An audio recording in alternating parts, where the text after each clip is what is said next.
그럼요. 첫 번째 시간에 제가 잠깐 누락한 그런 한 가지 내용을 좀 말씀드려야 되겠다 하는 점이 있어요.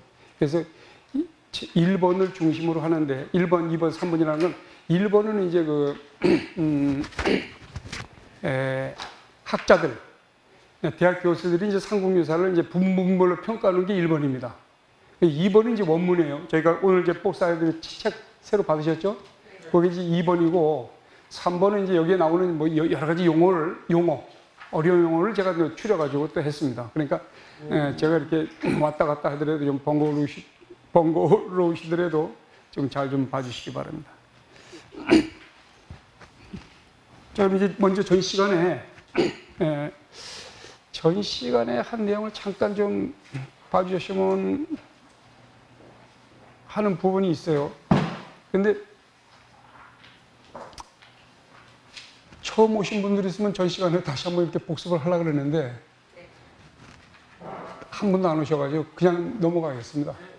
그냥 넘어가고 그 중간에 빠진 부분을 제가 한번 말씀드리고 싶은 거는 우리가 이제 비합리주의라고 말씀드렸죠.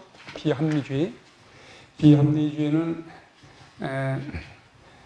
1 플러스 2는 2다는 합리주의적인, 물론 유교가 이제 합리주의적이다. 그리고 이제 불교는 합리주의적인 거에 비해서는 비합리주의적인 게 많다. 그래서 이제 그 비유의 말씀으로 이제 지구의 4분의 3이 물인데 우리 물 속에 있는 일은 잘 모른다. 4분의 1에 육지에서도 사막 빼고 높은 산맥 빼고 하면 뭐 잘 모르죠. 그래서 그 여러 군데 있는 그 바다하고 산하고 사막 이런 데서 일어나는 일을 우리는 잘 몰라요, 사실. 아무리 과학이 발달했더라도. 그래서 거기에서 일어나는 여러 가지 비합리주의적인 내용들이 있다고 이제 말씀드렸는데요. 그래서 이제 또 한 가지 말씀드린 것은 불교학은 종교는 아니다.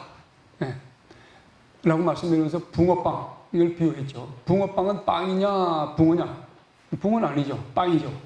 붕어빵의 본질은 빵이다 라고 하는 것은 저희가 지금 얘기하고 있는 이 불교학에 타고 들어가는 것은 종교는 아니다.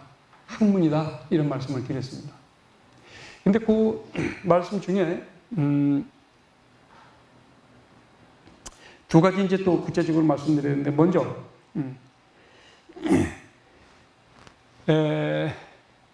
강의용 2번에 보면은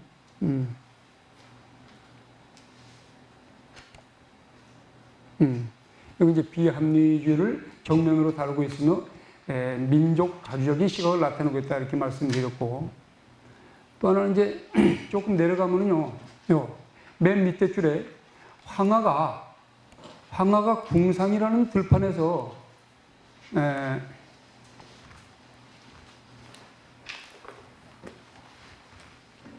황하가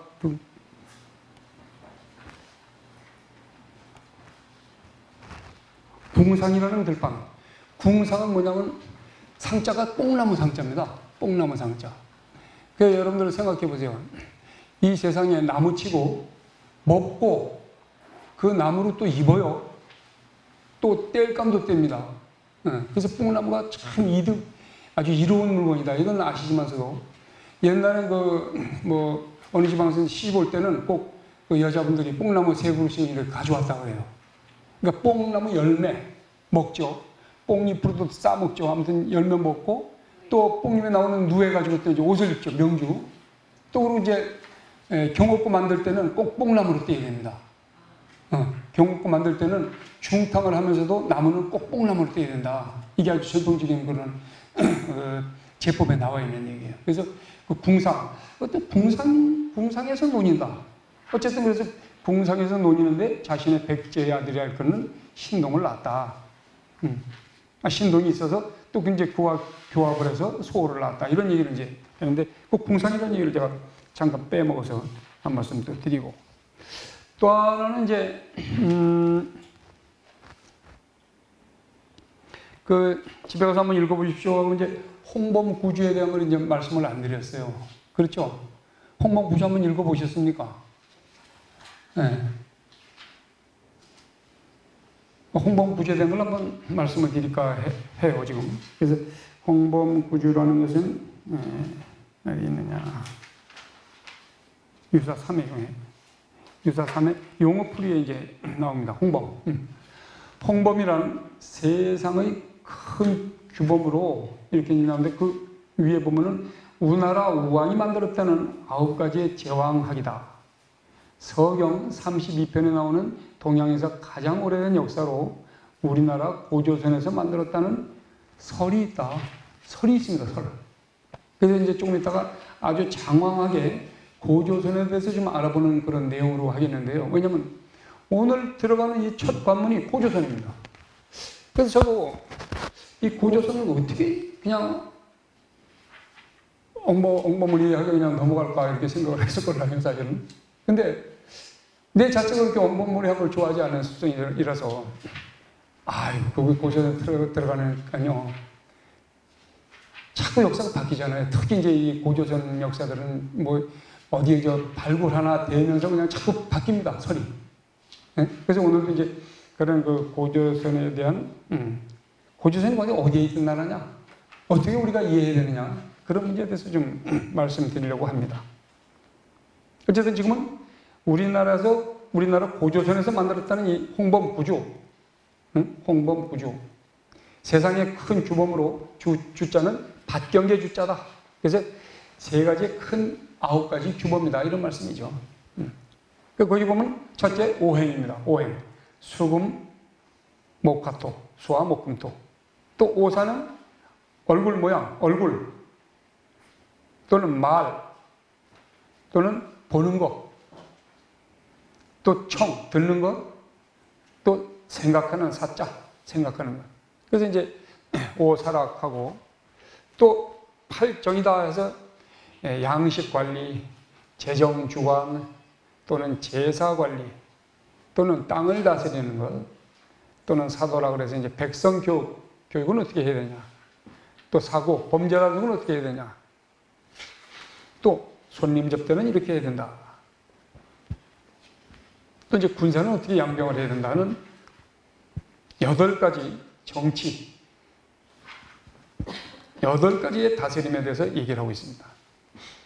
4번째는 오기죠. 오기는 이제 태양, 달, 일, 별, 또 역수의 계산, 이래가지고 오기를 얘기하고, 황군, 황제의 법으로, 황제가 그 정치의 법을 세우는 것이다. 왕의 법으로 왕이 정치의 법을 세운다.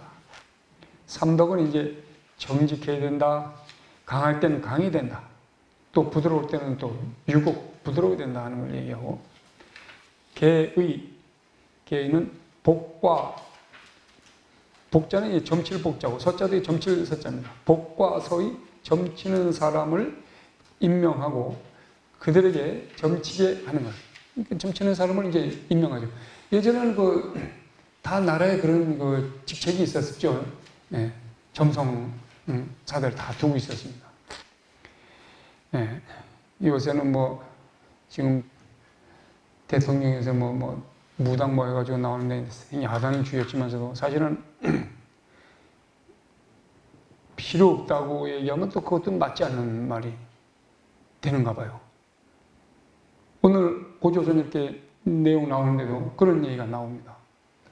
그러니까 그거는 과학적으로 인정하지 할 수 없는 것들을 이제 하늘에다 묻고 땅에다 묻고 달에다 묻고 이렇게 별에다 묻고 점성하기죠. 점치는 것이 꼭 나온다. 그다음에 8번째는 서징입니다. 서징. 징조를 알아야 된다. 비가 오느냐, 맑으냐, 오늘 낮 따뜻하냐, 춥냐, 바람이 부냐 하는 4계절의 변화를 잘 살피는 것. 또 오복. 오복과 육국인데, 오복은 수명, 부기, 강령, 좋은 덕, 호덕. 유자는 어조사 유자로 뜻이 없습니다. 이 호덕. 또 고종명, 임종을 잘 생각해야 된다. 육국은 팽사요절하는 것, 질병, 근심, 걱정. 빈곤, 악한 것이냐, 약한 것이냐, 이런 걸 이제 얘기를 하는 겁니다. 그래서 9가지를 얘기하고 있는데, 이 중국 문학의 뿌리를 이룬 홍범구주는 유불선이 아닌 조선의 창작 문화가 하는 걸 2003년도에 이렇게 발표했는데, 사실 85년도가서부터 이 강무학 씨가 주장을 합니다. 상당히 오래전에 주장을 해서 지금은 이제 중등학교, 고등학교에도 이게 이제 올라가고 있어요. 고조선은 이렇다 하고 이제 자꾸 이제 밝혀지는 그런 내용들을 조금씩 올리고 있죠. 강무학 씨는 제야사학자로 왕성한 저술 활동을 벌여서 근 80권에 이르는 연구소, 소설 등을 발표했는데, 특히 고대사 부문에 대해 많은 책을 썼으며 단군의 실존을 입증하는 데 특히 관심을 기울여 오고 있다. 고조선의 실존.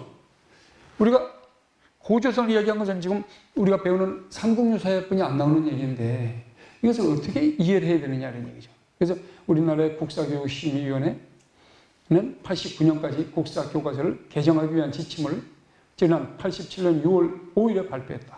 이 지침은 특히 고대사 부분에서 고조선이 청동기 문화와 더불어 실존했음을 인정하기로 했다. 더욱 고무적인 것은 구석기 시대를 전기, 중기, 후기로 세분화하며 한사군, 위만조선 등을 삭제하여 역사적인 주체의식편을 강조하는 정리작업을 한다는 점이다.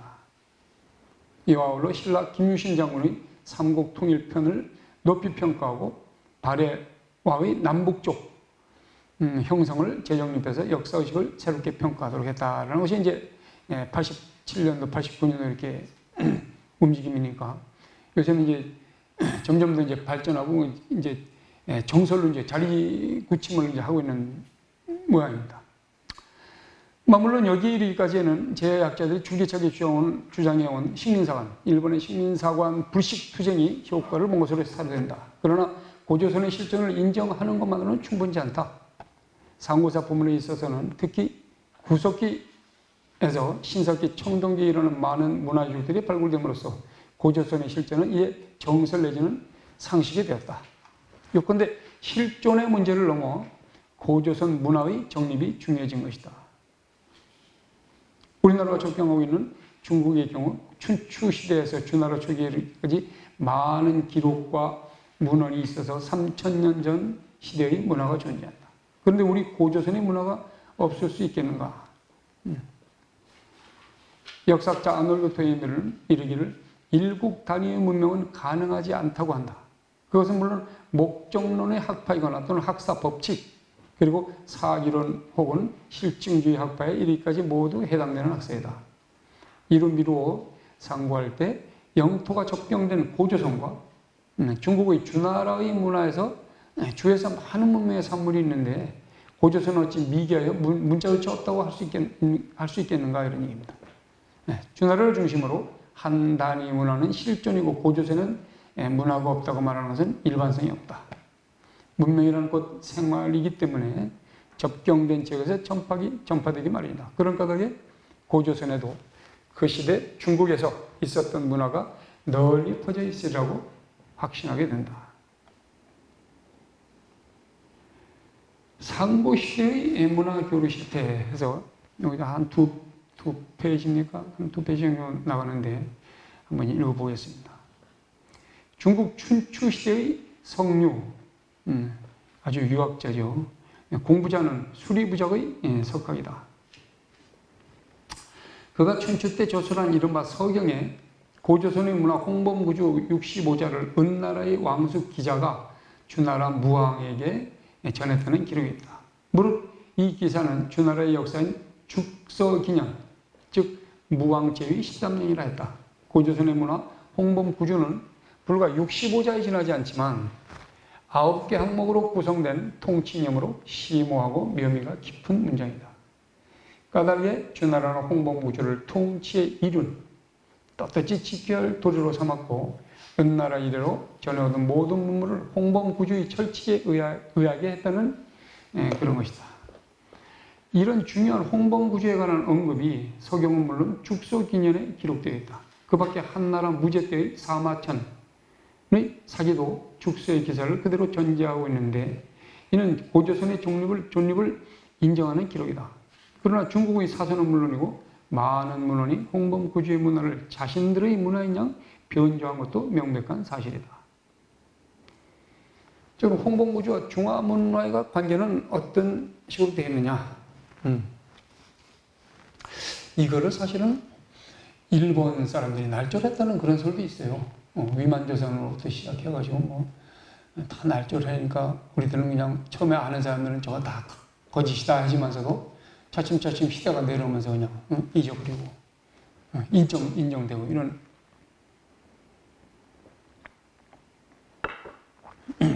아는 사람들 좀 기록해 놓고 하면 돼. 또 하나는 우리나라에 전란만 없었으면 전란이 너무 많아가지고 그런 고서들이 전부 없어졌지 않습니까?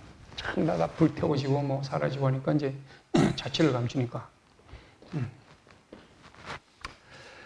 첫째는 홍범구주의 문화는 중화 문화의 핵을 이루는 것이다.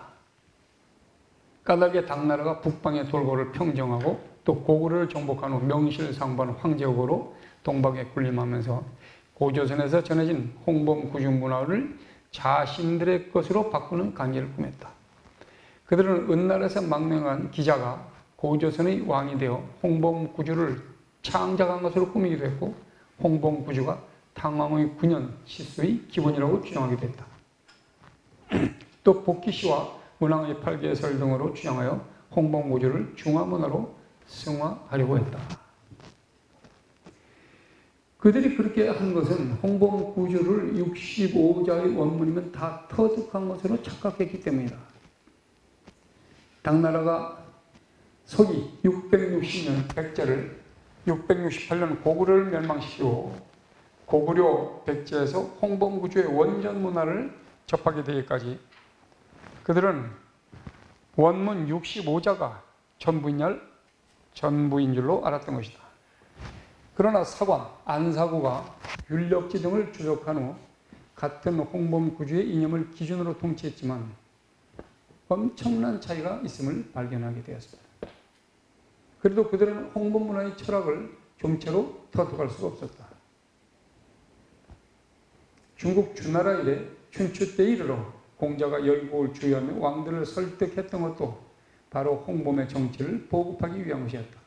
이처럼 소중한 홍범 문화는 농경문화로서 정전제의 바탕을 두고 형성된 문화이다. 더욱이 홍범은 농용팔정에서 이르기를 첫 번째가 식생활의 충족인데 공부자는 정치에서 식이 위천이다. 먹거리가 하늘이다 이런 얘기죠.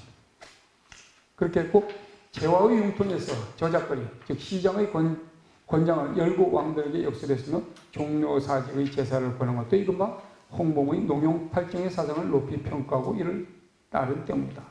그래서 홍범 문화는 유교의 군사하고 일체의 사상으로 이어지기도 한다. 그래서 이제 간단하게 홍범구주의 내용을 살펴봤습니다. 이 밑에는 이제 한번 읽어보시기 또 바랍니다. 그 맺는 말 한번 잠깐 읽을까요? 맺는 말. 이처럼 이와 같이 홍범의 문화는 단군조선의 실증적인 문화로서 전설도 아니고 엄연한 실존의 문화다. 이걸 이제 맺는 말로 하고